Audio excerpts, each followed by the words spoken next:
என் மனதில் கவலைகள் பெருகும்போது என் உள்ளத்தை உமது ஆறுதல் மகிழ்விக்கின்றது.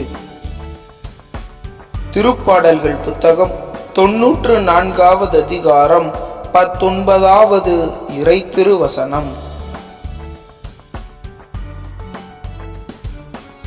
என் மனதில் கவலைகள் பெருகும்போது என் உள்ளத்தை உமது ஆறுதல் மகிழ்விக்கின்றது.